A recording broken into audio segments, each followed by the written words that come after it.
Assalamualaikum warahmatullahi wabarakatuh. Apa kabar anak-anakku yang soleh dan solehah? Semoga kalian sehat selalu ya. Anak-anak, kita biasakan sebelum pembelajaran dimulai, kita mengucapkan bismillah bersama-sama ya. Bismillahirrahmanirrahim. Anak-anak, minggu lalu Ibu sudah menanyakan hobi kalian ya. Ternyata hobi setiap masing-masing berbeda-beda. Dengan perbedaan tersebut, kita mengetahui keberagaman hobi.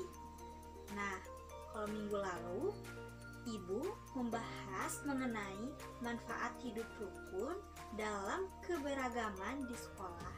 Kalau kali ini, Ibu akan membahas mengenai bersatu dalam keberagaman.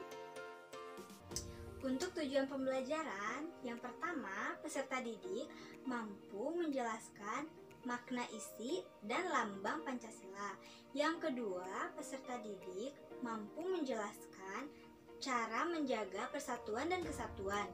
Yang ketiga, peserta didik mampu menjelaskan manfaat bersatu di sekolah. Untuk memahami materi pembelajaran, yuk disimak video pembelajaran berikut. Bersatu dalam keberagaman.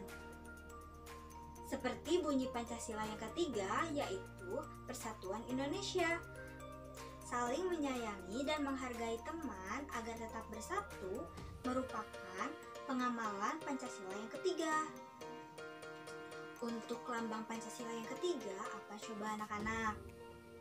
Pinter, lambang Pancasila yang ketiga yaitu pohon beringin. Dengan menjaga persatuan dan kesatuan, maka kerukunan akan terwujud. Cara yang dapat dilakukan agar persatuan dan kesatuan dapat terwujud yaitu diantaranya: 1. Mengajari teman yang sedang kesulitan dalam belajar. Kalau kalian sudah lebih memahami materi pembelajaran dan ada teman kalian yang belum, lebih baik kalian mengajarkan atau mengamalkan pelajaran yang sudah kalian pahami pada teman yang belum paham. Yang kedua, bekerja sama mengumpulkan uang dan pakaian yang masih layak pakai untuk diberikan kepada teman yang terkena musibah. Contohnya, ada teman kalian yang terkena bencana banjir atau bahkan rumahnya kebakaran dan tidak tersisa satupun barangnya, seperti baju tidak tersisa, uang bahkan menghilang atau terbakar. Nah, dengan uang yang kita kumpulkan atau barang-barang yang sudah dikumpulkan, bisa kita berikan pada teman yang membutuhkan. Yang ketiga, memberi saran kepada teman dan mau menerima saran dari teman.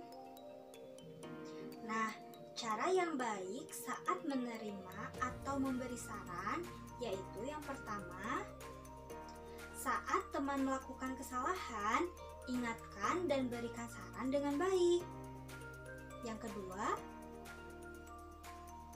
saat kita diingatkan kesalahan, ucapkan terima kasih dan perbaiki kesalahan. Nah, untuk yang ketiga, saat berdiskusi di kelas, angkat tangan terlebih dahulu sebelum memberikan saran atau pendapat kalian. Dan yang keempat, jangan memotong pembicaraan seseorang ketika seseorang sedang memberikan saran atau pendapat. Cara yang baik dalam memberikan saran, yang pertama, ucapkan dengan bahasa yang baik. Yang kedua, beri solusi yang mudah untuk dilakukan. Dan yang ketiga, tidak memaksakan saran untuk diterima. Kalau kalian telah memberikan saran, lalu orang yang diberikan saran tidak menerima, kalian hanya cukup memberikan saran, tidak untuk memaksakannya. Nah, anak-anak, ada manfaat ketika kita bersatu di sekolah. Yang pertama, terciptanya suasana kelas yang nyaman dan tertib. Yang kedua, terjalin persaudaraan yang erat. Dan yang ketiga, dapat saling membantu jika mengalami kesulitan.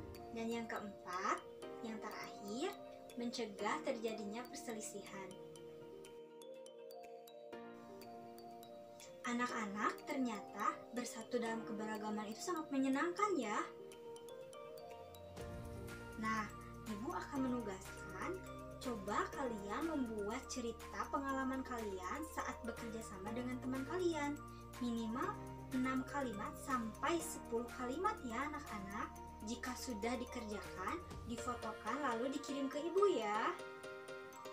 Semangat mengerjakannya anak-anak. Untuk pembelajaran kali ini dicukupkan sekian ya anak-anak. Assalamualaikum warahmatullahi wabarakatuh.